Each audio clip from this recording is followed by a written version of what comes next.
Assalamualaikum warahmatullahi wabarakatuh. Perkenalkan, nama saya Anissa. Baiklah, saya akan membacakan PPT yang saya bikin, yaitu tentang ilmu ukur tanah.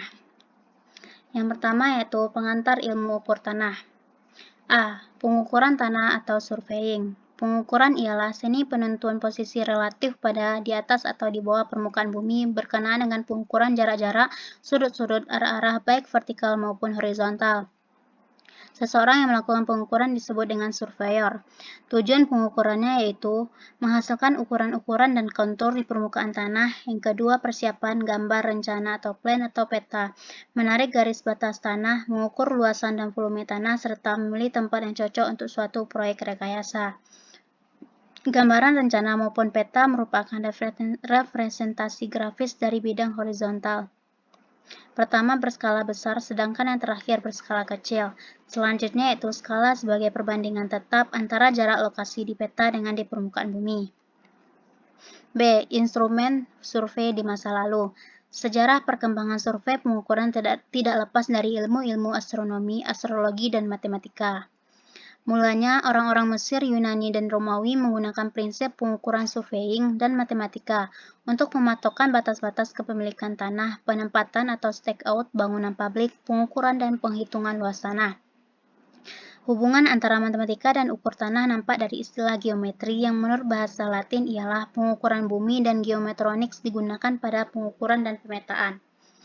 Surveyor Roma disebut grammatici karena penggunaan groma dalam pengukurannya. Tujuan pengukuran saat itu ialah untuk membuat sudut dua garis satu dengan lainnya di permukaan tanah.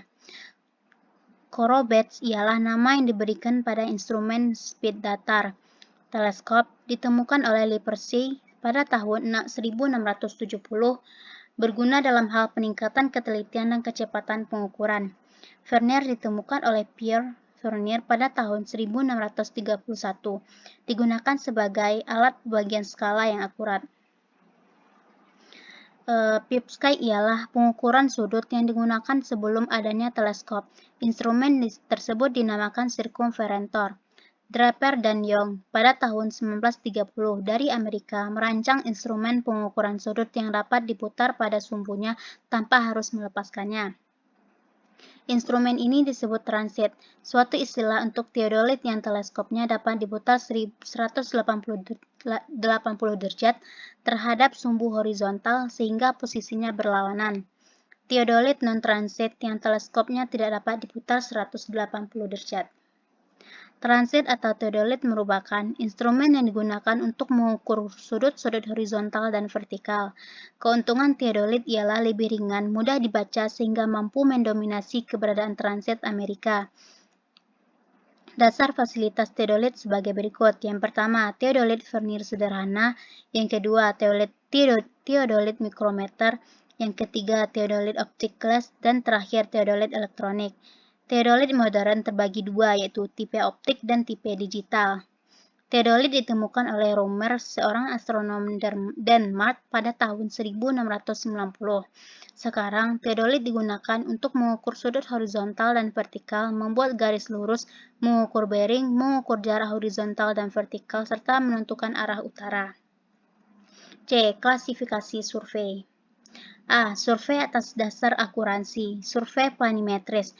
Permukaan bumi mendatar atau tidak melengkung. Kenyataannya permukaan bumi melengkung. Garis level sebagai garis lurus, garis pam lain dianggap paralel dengan titik lainnya. Sudut merupakan sudut pada bidang datar, bukan sudut bidang bola.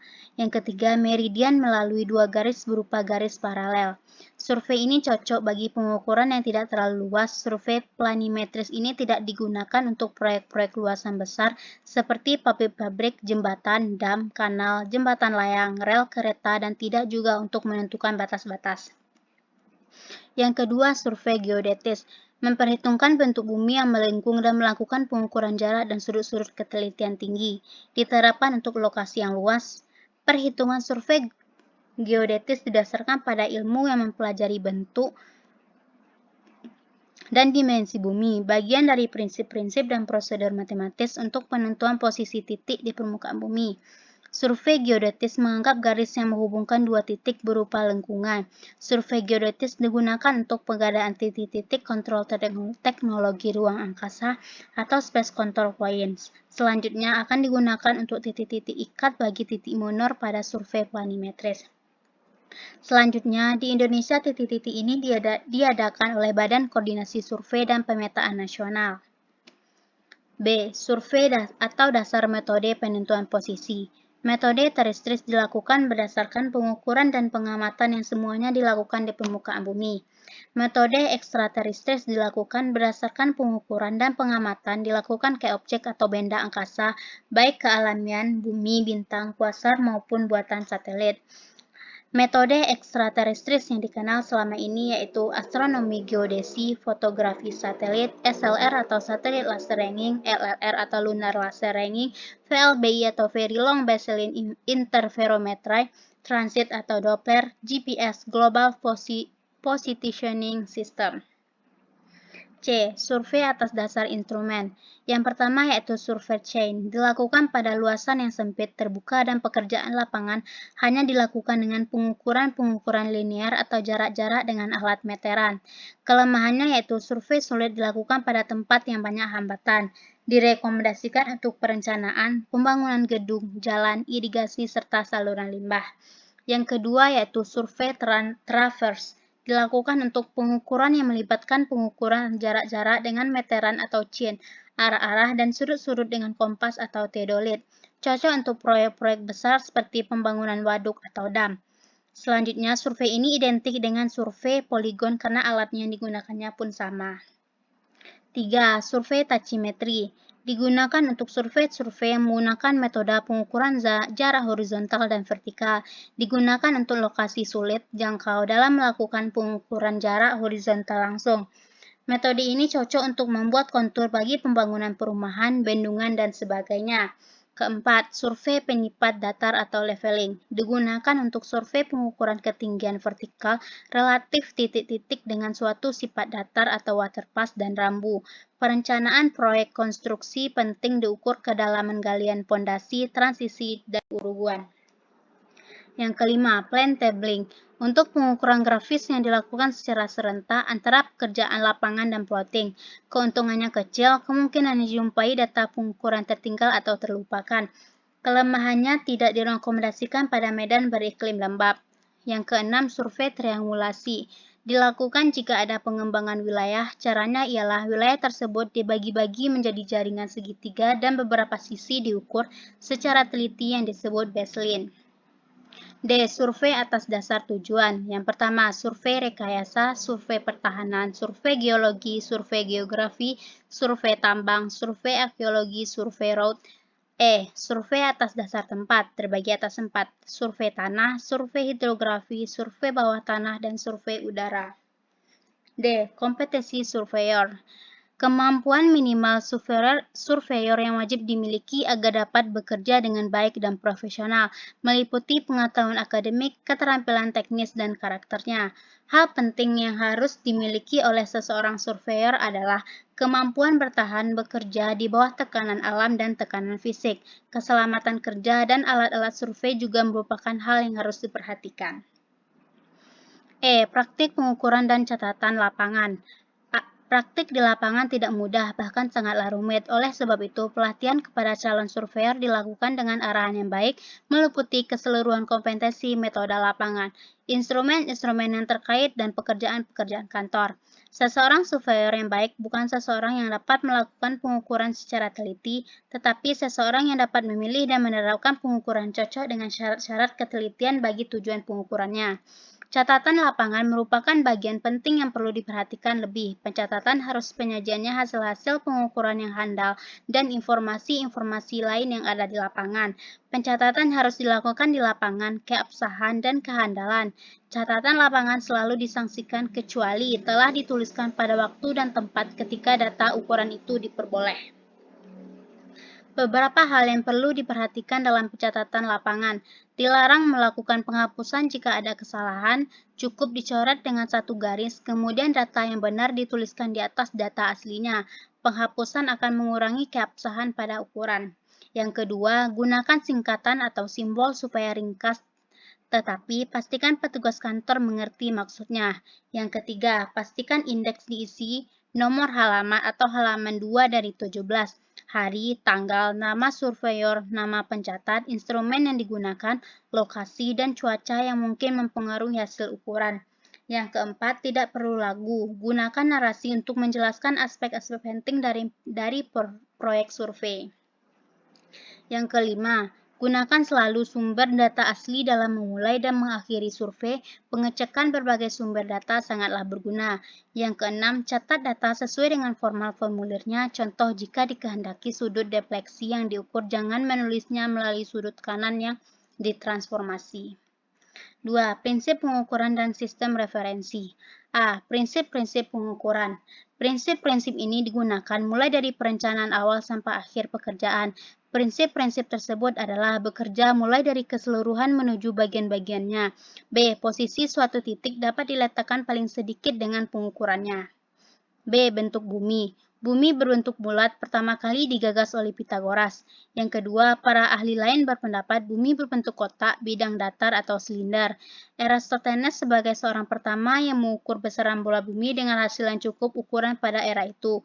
Galileo mendukung pendapat bahwa bumi itu bulat dan Columbus berusaha membuktikannya. Jika pengukuran dilakukan pada tak terhingga titik, garis level akan membentuk permukaan level.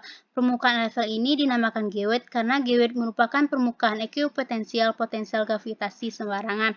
Titik pada permukaan itu besarnya menjadi sama, dan arah-arah gravitasi sembarangan titik akan tegak lurus dengan geoid. Jika tubuh bumi seragam dan permukaan topografi tidak ada, geoid membentuk ellipsoid oblate dengan pusat di pusat massa bumi, namun kondisinya tidaklah sesederhana itu.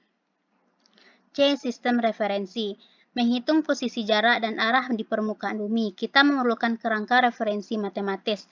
Kerangka referensi yang paling cocok adalah ellipsoid oblate karena mempunyai bentuk relatif sederhana dan pada tingkat tertentu mendekati bentuk geoid. Koreksi-koreksi ini relatif kecil pada survei tertentu dapat dibaikkan bila mana dipilih ellipsoid referensi yang sesuai dengan geoid pada daerah survei. Untuk mencapai kesesuaian itu, tiap-tiap negara memilih ellipsoid referensi yang berbeda yang dianggap paling sesuai dengan wilayahnya. Ketiga, penghitungan planimetris. A. Jarak. Jarak langsung diperoleh dengan pengukuran tarikan meter antara titik dengan titik lainnya, sedangkan jarak tidak langsung diperoleh dengan penghitungan hasil-hasil ukuran besar di lapangan seperti survei tachymetry.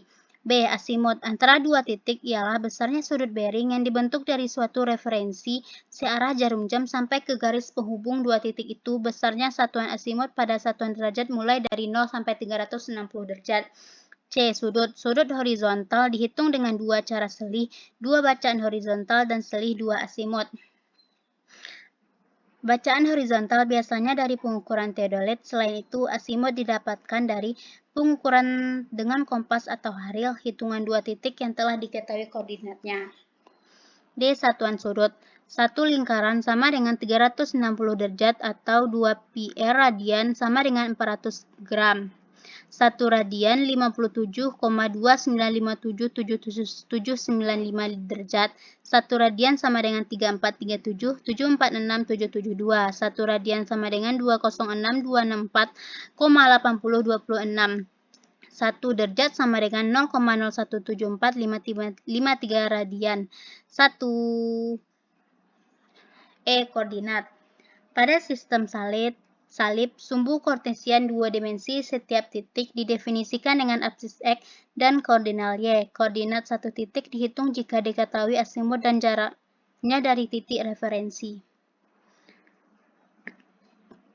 4. Pengukuran jarak langsung dan tachymetry. Jarak antara dua buah titik di muka bumi dalam ukur tanah merupakan jarak terpendek antara kedua titik tergantung jarak terletak pada bidang datar, miring, atau tegak. Cara pengukuran jaraknya yaitu secara langsung dan tidak langsung, optis dan elektronik optis, serta elektris. Yaitu caranya itu stadia, cara transial, substambar, bayangan rangkap. B. Pengukuran jarak langsung. Alat-alat utama antara lain yaitu pita ukur, material dan fiber, plastik atau campuran. Yang kedua, pegas ukur material dari plat baja. Yang ketiga, rantai ukur material dari rantai baja. Alat-alat bantu. 1. Jalan atau anjir. Ialah tongkat dari pipa besi dengan ujung runcing berguna pada pelurusan dan menyatakan adanya suatu titik di lapangan pada jarak jauh. Yang kedua, pen ukur, berguna untuk memberi tanda titik sementara di lapangan. Yang ketiga, unting-unting, berguna untuk membentuk proyeksi suatu titik. Yang keempat, waterfast tangan, berguna untuk mendatarkan pita ukur. Yang kelima, prisma dan kaca sudut, berguna untuk menentukan sudut 90 derajat. D. Pengukuran jarak langsung pada lapangan miring. Pelaksanaan pelunasan pada dasarnya sama saja dengan pelunasan pada lapangan datar, misalnya diukur jarak AB pada lapangan miring. E. Pengukuran jarak yang terhalang. Bila titik A dan B terhalang kolam, proyeksi B pada C garis yang melalui A di titik C diukur. Jarak A, C, dan jarak BC. Jarak AB sama dengan kuadrat AC tambah 2 BC kali 2 di dalam kurung. F. Sumber-sumber kesalahan pada pengukuran jarak. Yang pertama yaitu panjang pita ukur tidak standar. Yang kedua, suhu yang tidak baku. Yang ketiga, tarikan yang tidak tetap. Yang keempat, pelurusan yang tidak baik. Yang kelima, pita tidak mendatar. Yang keenam, pemasangan unting-unting tidak tepat. Yang ketujuh, salah menandai. Yang kedelapan, salah baca. Yang kesembilan, lenturan pita ukur. G. Tachimetri. Pengukuran tachimetri menghasilkan posisi detail X, Y, dan Z secara optis. Data yang diperoleh dari pengukuran adalah bacaan benang rambu, bacaan vertikal, bacaan horizontal, dan ketinggian alat. 5. Bearing asimut dan pengukuran sudut. Sudut umumnya diukur dari arah-arah atau selisih dua arah. Jika didapatkan sudut sebagai selisih dua arah negatif, maka hasil itu ditambahkan dengan 360 derajat. Dalam pengukuran sudut, mengeset reference objek 0 derajat merupakan cara yang paling efektif daripada menset sembarangan atau menset sebesar asimut. Sudut kanan paling sering digunakan dalam pengukuran poligon, selain sudut defleksi, tetapi keduanya bisa saling dikonversi. Pada pengukuran sudut vertikal, hasil bacaan vertikal bukan langsung berupa sudut zenit maupun heling. Oleh sebab itu, bacaan itu perlu dikonversi terlebih dahulu sesuai dengan rumus yang akan digunakan. Kesalahan kolimasi, baik horizontal maupun vertikal, dapat dihitung dengan mudah. Namun, cara mengeliminir kesalahan itu dengan pengoreksian teodolit merupakan pekerjaan rumit dan berisiko tinggi. Pada T2, kesalahan kolimasi 30 masih dapat ditolerir. Meridian adalah arah acuan dari bearing ditentukan. Ada beberapa macam acuan meridian, yaitu sebenarnya magnetis, grid, sembarangan, dan asumsi. Sudut jurusan adalah sudut yang teracu pada sumbu Y kartesian. Asimut geodetis terdefinisi pada elipsoid yang salah satu unsurnya adalah utara elipsoid. Sedangkan asimut astronomis terdefinisi pada bola langit yang salah satu unsurnya adalah kutub langit. 6. Poligon. A. Pengertian poligon. Poligon adalah segi banyak yang sering digunakan dalam pengadaan kerangka dasar pemetaan karena sifatnya fleksibel dan kesederhanaan hitungannya. Wongso Trijo pada tahun 1908 menggunakan istilah poligon pada pembahasannya tentang penentuan koordinat titik-titik suatu tempat dengan cara membuat segi banyak yang panjang dan terhubung satu sama lain. Frick 1979 menggunakan istilah poligon dan membaginya secara lebih rinci menjadi berbagai jenis, terikat dan lepas, poligon utama dan poligon cabang. Konsistensi jarak dan sudut merupakan syarat utama dalam memilihnya peralatan ukur dan peralatan hitungan dengan metode Bowditch atau kompas. Jika alat ukur sudah lebih baik daripada alat ukur jarak, sebaiknya digunakan metode transit yang lebih mempertahankan sudut daripada jarak hasil ukuran. Pada poligon tertutup, arah ukuran akan mempengaruhi sudut yang terbentuk. Arah ukurannya berlawanan arah jarum jam akan terbentuk sudut dalam, sedangkan arah ukuran searah jarum jam akan terbentuk sudut luar. Dengan catatan, sudut yang dihitung adalah bacaan horizontal muka dikurangi belakang. 7. Peta situasi. A. Peta situasi dibuat dengan urutan sebagai berikut. A. Pembuatan kerangka, kontrol horizontal dan vertikal, pengukuran detail, pembuatan garis kontur, dan plotting. B. Garis kontur adalah garis khayal yang menghubungkan titik-titik dengan ketinggian yang sama. C. Interpolasi kontur dapat dilakukan secara grafis atau penghitungan dengan bobot jarak. D. Plotting dilakukan dengan urutan sebagai berikut. Buat format peta yang telah ditetapkan, plot titik-titik poligon sebagai titik referensi, plot detail jalan, bangunan, selokan, dan lain-lain. Buat garis kontur atau titik-titik di ketinggian. Baiklah, hanya itu yang bisa saya sampaikan. Terima kasih. Assalamualaikum warahmatullahi wabarakatuh.